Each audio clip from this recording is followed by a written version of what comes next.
देखिए, अब उनका अस्तित्व नहीं रहा बिहार में राजनीति में। बोझा के भी चुनाव में कूद फांद करके देख लिए, कुछ नतीजा नहीं हुआ। अरे वो तो पता चल जाएगा ना।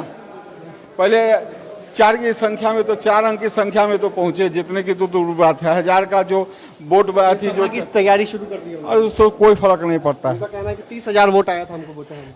अरे बोझा में 30,000 वोट उनका नहीं था, माननीय रमाई राम जी का भी था। नमस्कार, आप देखना शुरू कर चुके हैं लाइव सिटीज। मेरा नाम अभिषेक है। हमारे साथ बीजेपी सांसद अजय निषाद है। इस वक्त SKMCH आए हैं और तेजस्वी यादव से आग्रह भी किया है। क्या कहेंगे तेजस्वी यादव से, क्या आग्रह किया? देखिए, मरीज स्वास्थ्य मंत्री हैं बिहार सरकार के, उनको संज्ञान लेना चाहिए और इस मरीज को, जिसके साथ घोर अन्याय हुआ है, इसको बेहतर से बेहतर इलाज होना चाहिए और राज्य सरकार की जिम्मेवारी है कि किसी तरह से है किडनी इनको उपलब्ध कराए। क्या लगता है जो झोला छाप डॉक्टरों के द्वारा जिस तरीके से किया गया है? देखिए, ये तो पूरा समझिए कि एक तरह से जाल फैला हुआ है।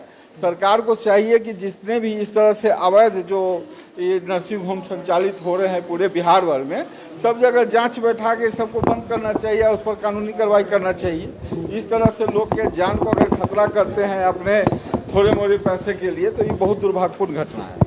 होना चाहिए, मतलब जी एकदम कार्रवाई होनी चाहिए और जो ऐसा किए हैं उनको जेल के सलाखे के पीछे भी होना चाहिए। अच्छा, जिस तरीके से बिहार में स्वास्थ्य व्यवस्था है, तेजस्वी यादव निरीक्षण भी करने गए थे, उसके बावजूद लचर स्वास्थ्य व्यवस्था कहीं ना कहीं नहीं, इसमें तो बहुत घोर सुविधा की जरूरत है। और चाहे अभी तक में NDA में भी सरकार में माननीय स्वास्थ्य मंत्री रहे हैं, उनका भी लंबा कार्यकाल रहा, लेकिन जो सुधार होना चाहिए वो अभी तक बिहार के जनता को दिख नहीं रहा है। तो अभी तक में इसमें स्वास्थ्य के कदम में, क्योंकि बिहार में बहुत सारे लोग जो हैं अच्छे स्वास्थ्य के लिए या तो दिल्ली रुख करते हैं या PGI चंडीगढ़ या लखनऊ में रुख करते हैं। तो ये सब भी ध्यान देने की ज़रूरत है कि जो लोग अपने गरीब कम आमदनी के बावजूद भी इतनी दूर जाके इलाज करते हैं, तो सरकार यहाँ पर उस तरह की इलाज कराने के लिए क्यों नहीं प्रयास करती है। ठीक है, एक अंतिम सवाल है। 3 सीटों पर उपचुनाव होना है, मोकामा, गोपालगंज और कुढ़नी। क्या कहेंगे? मुकेश सहनी ने तीनों उम्मीदवार कहा है कि तीनों सीटों पर चुनाव लड़ेंगे। देखिए, अब उनका अस्तित्व नहीं रहा बिहार में राजनीति में। बोझा के भी चुनाव में कूद फांद करके देख लिए, कुछ नतीजा नहीं हुआ।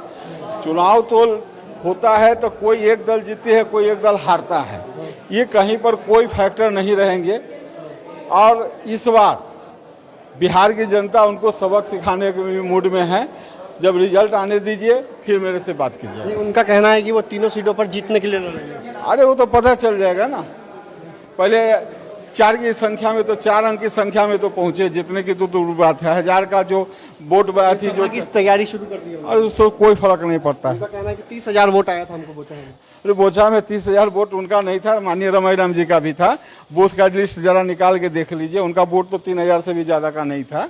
ऐसा नहीं है। माननीय रमाई राम जी बोझा में लंबे समय तक में राजनीति किए, मंत्री भी कई टर्म में रहे, उनका अपना खुद का जनाधार था और उनकी बिटिया वहाँ से चुनाव लड़ रही थी, तो उसका भी वोट आप अपने में जोड़ रहे हैं, तो गलत है। दूसरी बात है कि अब ये 2-3 चुनाव लड़ रहेंगे जहाँ पर दावा लंबा कर रहे हैं, वहाँ तो पहले 4 अंक में पहुँच के दिखाएं। तो आपने सुना कि बीजेपी सांसद अजय निषाद ने क्या कुछ कहा। इन्होंने तेजस्वी यादव से आग्रह किया है, बिहार की स्वास्थ्य व्यवस्था को लेकर सवाल उठाया और मुकेश सहनी को लेकर बड़ा बयान दिया है। बने रहिए लाइव सिटीज के साथ। हमारे YouTube चैनल को सब्सक्राइब करिए, फेसबुक पेज को लाइक करिए।